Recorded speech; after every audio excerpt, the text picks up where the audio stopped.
জয় নিতাই, জয় গৌর রাধেশ্যাম। উপস্থিত সকল গৌর অনুরাগী, কৃষ্ণ অনুরাগী ভক্তবৃন্দ এবং ভক্তিমতী মায়েদের শ্রীপাদ পদ্মে জানাই কীর্তনের প্রথমেই বীরভূম জেলার ময়নাডাল কীর্তন সম্প্রদায়ের তরফ থেকে আমি অধম কৃষ্ণদাস মুখার্জি এবং আমার এই ক্ষুদ্র কীর্তন সম্প্রদায়ের ভুলুণ্ঠিত কোটি কোটি দণ্ডবোধ প্রণাম। আকাশের শোভা চন্দ্র যেমন, চন্দ্রের শোভা যত তারা, ব্রজের শোভা কৃষ্ণ তেমন, যেমন নদের শোভা প্রাণ গোড়া। সরোবরের শোভা পদ্ম যেমন, পদ্মের শোভা হয় যত অলি, হরিনামের শোভা তেমনই গো যত আমার গৌর গোবিন্দ লীলা অনুরাগী ভক্তমণ্ডলী। ভক্তের শ্রীপাদ পদ্মে প্রণাম নিবেদন করে আজকে আমরা হরিকথা কৃষ্ণকথার কীর্তন আস্বাদন শুভারম্ভ করছি। আজকে হরিবাসরের তৃতীয় দিবসে রাস রজনীতে আপনারা আমরা সকলে সমবেত হয়েছি। গত 2 দিন আপনারা লীলা কীর্তন আস্বাদন করেছেন। আজকে আমার দায়িত্ব পড়েছে আপনাদের সামনে একটু ভগবানের কথা বলার, এবং দায়িত্বটা এতটাই বেশি যে আজকে সর্বলীলার মুকুটমণি লীলা, যে লীলা আস্বাদন করা বহু সৌভাগ্য হয়, সেই লীলার কথা আজকে সকলে আমরা বসে আস্বাদন করব। হরি বল। 2টি ভাগ্য না থাকলে হরিবাসরে জায়গা হয় না, একটা হচ্ছে সুকৃতি আর একটা হচ্ছে সাধুগুরু বৈষ্ণবের কৃপা। কিছু ভালো কাজ করেছি মা, তাই এই মায়াবদ্ধ সংসারে, এই ঘোর কলিকালে, এই কলিকালে আমরা আন কথা না শুনে এখানে বসে হরি কথা শুনবো আজকে। হরি বল, রাধে। এটি ভাগ্য ছাড়া হয় না। বিপথে যাবার অনেক মাধ্যম আছে, সেই মাধ্যমের কথা আমরা প্রচুর শুনি, কিন্তু আজকে বড় ভাগ্য, আজকে আমরা ভগবানের কথা শুনবো। যে কথা মানুষের জীবন সুন্দর করতে পারে, মানুষের চরিত্র গঠন করতে পারে, ভাগবতীয় কথা, শাস্ত্র কথা, যেগুলো আশ্রয় করলে মানুষ শান্তিতে জীবন অতিবাহিত করতে পারে, সেই কথা শুনবো। তাহলে এই কথা শোনা ভাগ্য নয়? 2টি ভাগ্য। এক হচ্ছে সুকৃতি, মানে আগে সৌভাগ্য কিছু করেছি তাই এখানে জায়গা পেয়েছি। মনে রাখবেন মা, আপনাদের গ্রামের মানুষের অভাব নাই, 2-2টো ভোটের বুথ নাকি, ওখান থেকেই আইডিয়া আমরা পেয়ে যাই মানে কত জনসংখ্যা হতে পারে। 2টি ভোটের কেন্দ্র, রাধে রাধে, মানে 2000-এর ওপরে তো হবেই নাকি, 2000। মাপ দেখছেন তো? আমি জিজ্ঞাসা করে নিয়েছি ভোটের কটা কেন্দ্র, বলছে 2টো, তার মানে আমি বুঝে নিয়েছি জনসংখ্যা কত হতে পারে। জানি তাই, জয় গৌর। তাহলে এই যে 2000 জন মানুষ এই গ্রামে আসে, বাইরের গ্রামে ছেড়েই দিলাম, সবাই কি হরিবাসরে আসতে পারে? আসতে পারবে না। কেন জানেন মা? অনেকের বাধা হয়ে দাঁড়ায় সংসার, অনেকের বাধা হয়ে দাঁড়ায় এই বাদী শরীরটা, শরীর চলে না, আসবে কি করে? অনেকের বাধা হয়ে দাঁড়ায় সংসারের কাজ, আসতে পারে না। অনেকের বাধা হয়ে দাঁড়ায় অভিরুচি, এখানে রুচি নাই বাবা, আসতে পারবে না। তাহলে অনেক কিছু বাধা, কিন্তু আপনারা আমরা বড় ভাগ্যবান, কারণ আমরা সত্যি ভগবানের কথা শোনার জন্য কিছু কর্মের জোরে এখানে জায়গা পেয়েছি। নিতাই গৌর প্রেমানন্দে, হরি হরি বল। তাহলে আমরা যারা নিজেদেরকে অভাগা বলি যে বাবা আমার ভাগ্য নাই গো, আমি এক অভাগা, আমি এক অভাগিনী মা, না, যারা এইখানে প্রভুর কথা শোনার জায়গা পায়, প্রভু কথা শোনার জন্য আশ্রয় পায়, তারা সত্যি ভাগ্যবান, ভাগ্যবতী। হরি বল।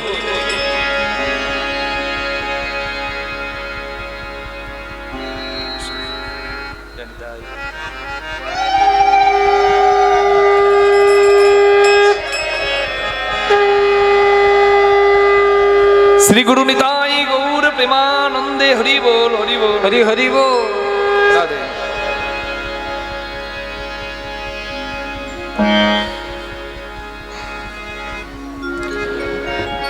একটি সুকৃতি আর একটি হচ্ছে সাধুগুরু বৈষ্ণবের কৃপা।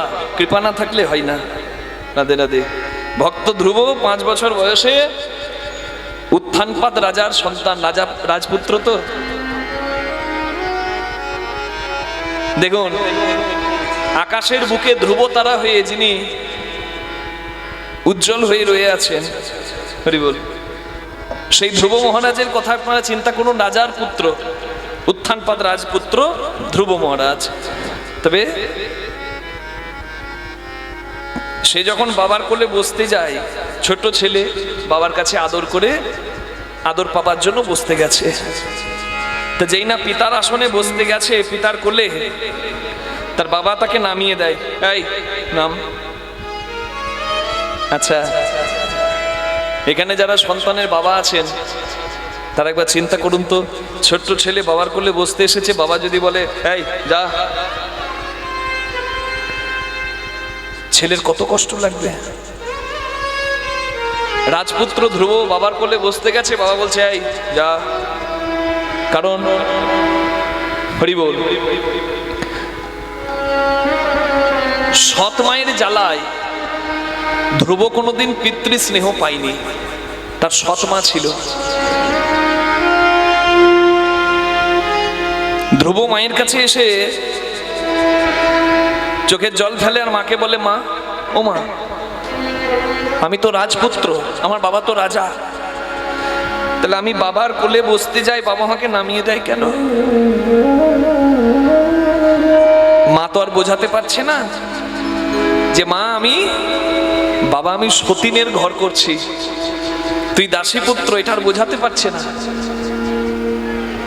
ধ্রুবকে বলছে, বাবা চোখের জল ফেলছিস কেন? বোকা ছেলে আমার।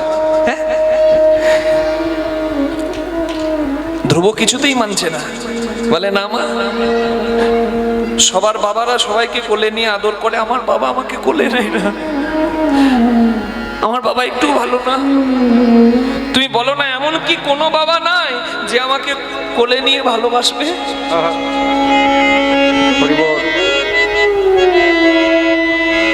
এই জগৎ সংসারে যারা নিজেদেরকে অবহেলিত, অভাগা বা অভাগিনী ভাবি, তাদের জন্য এই কথাটা।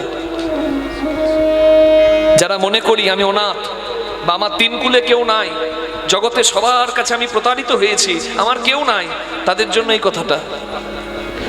রাজার ছেলে হয়েও বাবা স্নেহ পেল না, দূর দূর করে তাড়িয়ে দিল, এই যা।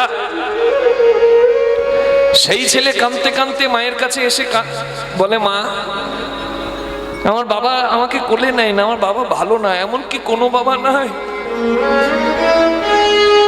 যার কাছে সন্তান অবহেলিত হয় না?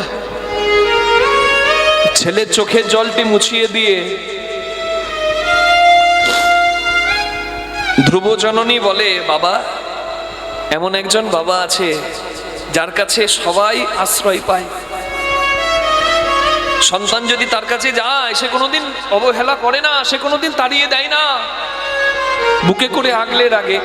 মা, মা, ও মা, ও মা, মা গো, তুমি বলো না সেই বাবা আছে কোথায়? আমি সেই বাবার কাছে যাব। বলে, তার কাছে যাওয়াটা বড় কষ্টের রে, তার কাছে যাওয়াটা তো সহজ নয়। মা, যত কঠিনই হোক না কেন, যে বাবা আমাকে ভালোবেসে বুকে করে আগলে রাখবে, আমি তার কাছে যাব।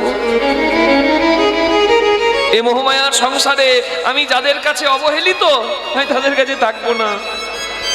তুমি বলো না সেই বাবাকে পাবো কোথায়? মা বলে, বাবা, পদ্মলোচন হরি বলে বনে গিয়ে ডাক। সেই বাবা বড় কৃপাময় রে। 5 বছরের ছেলে, ওই জন্য বলে জীবনম হরি ভক্তস্য বনম পঞ্চ দিনানি চ নতুকল্প সহস্রাণি ভক্তি হীনশ্চ কেশব।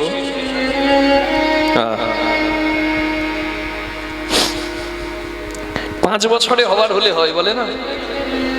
5 বছরের শিশুকে অনেকে ঘরে ঘুম পাড়িয়ে দিয়ে কীর্তন শুনতে আসে, কখনো করা উচিত নয়। এখানে হরিনামের কথা তার যদি কর্ণমূলে প্রবেশ করে, এ কি সাধারণ গান? তাহলে চৈতন্য মহাপ্রভুকে বিলিয়ে দিতেন। কত গান শুনেছি আজ থেকে 25 বছর আগে, হাওয়া হাওয়া ই, শুনেছেন না? আছে, ওই গানের অভিনেত্রীও নাই, আর ওই গানটাও আর ক্যাসেটে নাই, কোথাও নাই। আছে নাকি? ওই নামের মধ্যে, ওই গানের মধ্যে নামই নাই। তখন খুব জনপ্রিয় ছিল, কিন্তু এখন নাই। ও নাম থাকবে না। যে নামে নামই নাই সে নাম থাকবে না। যেটি নিত্য, যেটি শাশ্বত, যেটা সনাতন। ওই জন্য আমরা যে ধর্মের মানুষ, আমরা সনাতনী, যার আদি খুঁজে পাওয়া যায় না। আর যার অন্ত নাই, শাশ্বত সনাতন, সেটি আমাদের ধর্ম। রাধে রাধে। চৈতন্য মহাপ্রভু, পণ্ডিত চৈতন্য মহাপ্রভু স্বয়ং এসে ভক্তের দরজায় দরজায় হরিনাম দিলেন। কেন? এ কি সাধারণ নাম নাকি? হরিনাম কোনো সাধারণ নাম নয়, প্রভুর নাম কোনো সাধারণ নাম নয়। যজ্ঞ, ধ্যান, সেবা এসব করার ভাগ্যও নাই আমাদের। ভাগ্য তো দূরের কথা, যদিও ভাগ্য আছে, সেবা বোধ নাই, কি ধৈর্য নাই, মতি নাই, হবে কি? তাই চৈতন্য মহাপ্রভু নাম দিয়েছে তাদের। তা ধ্রুব মহারাজ বনে গিয়ে একনিষ্ঠ ভাবে হরির নাম করতে লাগলেন। ভগবান নারদ মুনিকে বললেন, নারদ, ওই 5 বছরের ছেলে আমাকে এক মন প্রাণ দিয়ে ডাকছে, আমার খুব মন চাইছে আমি আঁকলে গিয়ে ওকে ধরি। বনের পশু পাখি, হিংস্র পশুর তোয়াক্কা না করে, পরোয়া না করে সে এক মনে আমাকে স্মরণ করছে। আমার বড় মন চাইছে নারদ, আমি ছুটে গিয়ে আমি বক্ষ মাঝে ধরি। কিন্তু নারদ, আমি যেতে পারছি না। কেন? কারণ ও এখনো আশ্রয় পাইনি। হরি বল। আশ্রয় করিয়া ভজে তাহে কৃষ্ণ নাহি তজে, আর সব জীব মরে অকারণ। নারদ মুনি এসে তাকে আশ্রয় দিলেন, তাকে পথটা দেখিয়ে দিলেন। বৈষ্ণব নারদ মুনি, দ্বাদশ বৈষ্ণবের এক বৈষ্ণব, ভাগবত সিদ্ধান্ত। হ্যাঁ, স্বয়ম্ভু নারদ শম্ভু কুমার কপিল মনু প্রহ্লাদ জনক বিশ্ব বলির বৈয়া সখির বয়ম। ব্রহ্মা নারদ শিব, সত্যব্রত মনু রাজা, জনক রাজা আর প্রহ্লাদ। ভীষ্ম পিতা সুখদেব গোস্বামী আর যম রাজা। তাহলে নারদ আছে, ব্রহ্মা নারদ শিব প্রথমেই। সেই নারদ মুনি এসে কৃপা করলেন, বৈষ্ণব চরণ আশ্রয় হলো, গুরু কৃপা হলো। আর ভগবান এমন প্রেম দিলেন, এমন স্নেহ দিলেন, ধ্রুব লোক করে দিলেন তার জন্য। যতদিন চন্দ্র সূর্য গ্রহ তারা থাকবে, ধ্রুব মহারাজ ততদিন ওই আকাশে জল জল করবে। নিতাই গৌর প্রেমানন্দে হরি বল, হরি হরি হরি বল। ধ্রুব তারা হয়ে রাধে। তাহলে চিন্তা করুন, যাকে বৈষ্ণব এসে কৃপা করলেন, তবে কখনো তার হরিচরণ আশ্রয় পরিপূর্ণ হলো। হতো না তা নয়, হয়তো বিলম্ব হতো, কিন্তু ভগবানের আগ্রহ যে তুমি তাড়াতাড়ি করে যাও, আমি তাড়াতাড়ি যেতে চাই। কেন? এই তাড়াতাড়ি, আমাদের আয়ু তো খুব কম, সময় কতদিন? যত বয়স বাড়ছে তত বয়স বাড়ছে না কমছে? একবার সত্যি করে বলুন তো। কমছে। যার যটা দিন গোনা কমে কমে আসছে, দিন কিন্তু ঘুরিয়ে যাচ্ছে। তাই নিজে পড়াশোনা করে পরীক্ষা দেওয়া আর একজন দেখিয়ে দেওয়ার কেউ থাকলে পরীক্ষা দেওয়া দুটো একটু আলাদা হবে ফল।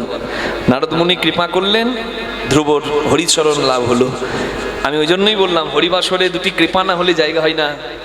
হ্যাঁ, তাহলে সাধুগুরু বৈষ্ণবের কৃপা পেয়েছি, মা গুরুজনের কৃপা পেয়েছি, আর কোনো ভালো কর্ম করে এসেছি, তার ফলেই হরিবাসরে জায়গা পেয়েছি। নিতাই গৌর প্রেমানন্দে হরি বল।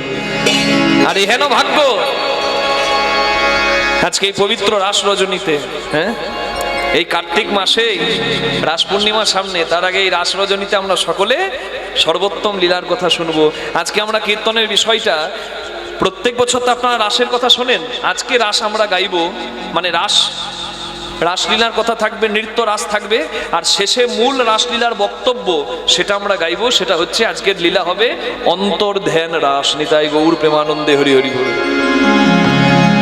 রাস তো শুনি, নিত্য রাসে রাধারানী জয়ী হয়, কৃষ্ণ পরাজিত হয়, সেবা হয়, শয়নে যায়, এই তো রাস। কিন্তু রাসের মূল মর্মার্থটা পেতে গেলে অন্তর্ধ্যান রাস। এরপরে কি? রাধা জয়ী হলো, কৃষ্ণ পরাজিত হলো, তারপরে কি? এই পরের কথা আজকে আমরা এই রাসলীলার অন্তিমে আস্বাদন করবো। নিতাই গৌর প্রেমানন্দে হরি হরি হরি বল।